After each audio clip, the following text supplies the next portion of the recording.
Afuwa Welding Works and General Construction, kamfani ɗaya tilo da ya cire tuta a fannin kere-kere a wannan ƙasa tamu mai albarka. Ina masu gina gidajen mai, ina masu gina masana'antu, ko kuma masu yin walda su kawo karfe a lankwasa musu shi, ko kuma a yi musu zanen ƙofofi. Ina gwamnatoci da 'yan kwangila domin sayan karfen fitilar titi, duk gaba ɗaya ku garzaya Afuwa Welding Works domin suke da injinan zamani masu sarrafa karfe yadda aka bukata. Muna nan a Filotu mai lamba 2016, 2015, 2014 a kofar ruwa tsallaken gabas layin Saminu Adamu mai siminti opposite Access Bank. Lambar waya 080-2226-3771 da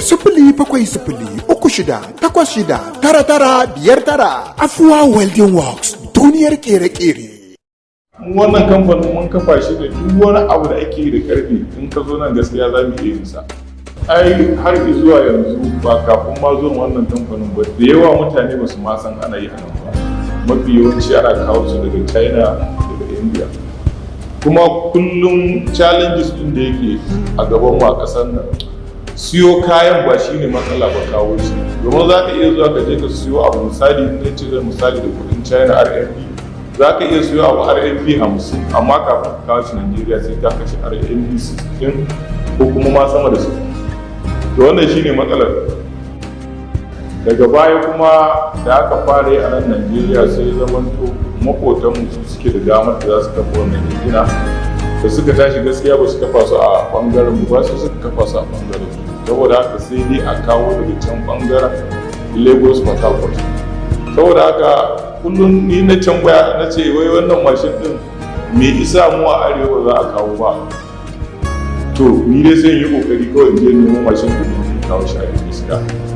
To a cikin ikon Allah aka muka wannan mashin din muka fara, kuma a rana daya yana fitar da design na kofa sama da kwaya 2,500 a kullum. In dai ga kaya a ƙasa za a buga 1,500 wannan a cikin. To gaskiya babu wani kalubale, hasali ma gaskiya mafi yawanci abokan sana'a duk wanda ya zo albarka yake sawa, domin menene nesa ce ta zo masa kusa. To har zuwa yau dai gaskiya wannan mashin ɗin da kake magana ba da shi a kan kaɗai muke da shi gaskiya, wanda zai iya lankwasa maka 150 mm diameter babu a kan babu in kaɗai muke da shi gaskiya.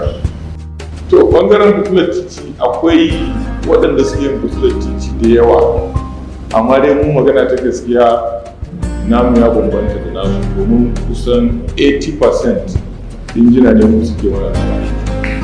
80% akan street light inji ne yake, shi zai yanka maka base plate, shi zai buga maka, shi zai abin da ake kira da dusa step ne wanda za ka iya haɗa babban pipe da ƙaramin pipe, wanda duk street light yana buƙatar wannan.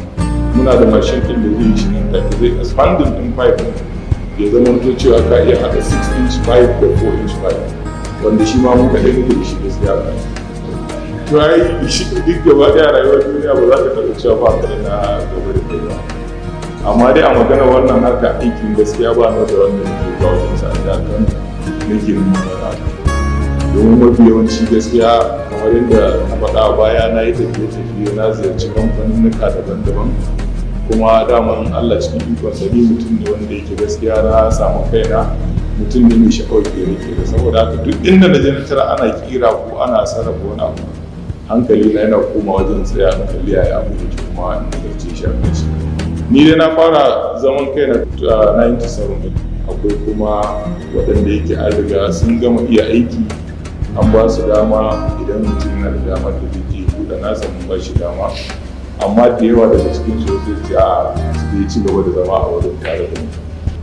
To gaskiya kirana da gwamnati shine duk lokacin da za a ba da ayyuka, ko da mutane ne na kasashen waje suka zo aka ba su ayyuka, kuma wannan kiran da nake ina kira ne da states da federal government da local government, duk abin da aka san ɗan ƙasa zai iya yi a bashi ba sai an je an kawo abubuwa ba. Domin ka sai abu a waje yanzu yadda za ka yi ka tura kuɗin ma nan wajen wani matsala ne wanda yake a ƙasar nan. A ce ka sai abu a waje kai da kuɗin ka tura su ma ya zama matsala. Gaskiya wannan abun ya kamata gwamnati ta duba. Wannan shine kira na gwamnati. especially waɗanda yake student in aka kawo su ba mata. A yanzu magana nan da ake nuna da student daga university ta waje mutum suna nan sun zo suna koyon civil engineer suna nan da yawa. Gaskiya duk lokacin da mutum ya zo yana neman aiki mukan duba, idan lokacin muna da buƙatar ɗauka mukan ɗauka gaskiya. Ba zan iya tuna cewa ga abin da ya bata mu rai ba, saboda ni a rayuwata gaskiya wani irin mutum ne wanda yake duk abin da ya sami na kan ɗauka kawai kaddara ce daga ubangiji. Ko da ya bata mun rai na ɗan wani lokaci ne gaskiya. Lokacin da aka ce yau gashi an ɗauki aiki an baka a state ɗinka wanda za ka iya mention wanda yana faranta mun rai, wanda yake akwai gine-gine a garin nan na faɗa kusan kowa gaskiya ya san su, ni ne na aikin su, na farin ciki da wanda gaskiya. Northwest nan Yusuf mai ta masu ne, akwai wani library din su, ni ne na rafa ɗinsa. Babban gini ne magana ta gaskiya, an mutum bai ji ya gani ba da abin nan.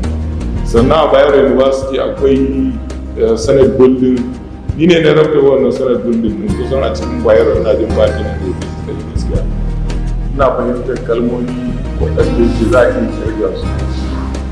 Misali, mafi yawanci duk wanda yake zuwa China ya san abin da ya kira ni hao. Dan China wasu suna da fassara shi da ina kwana ba ne ni hao shine dan China yake nufin da cewa yayi farin ciki da ganin ka. Sannan idan kana so ka ce ina kwana da Chinese za ka ce tanshan hao shine ina kwana. Jan u hao shine ina wuni.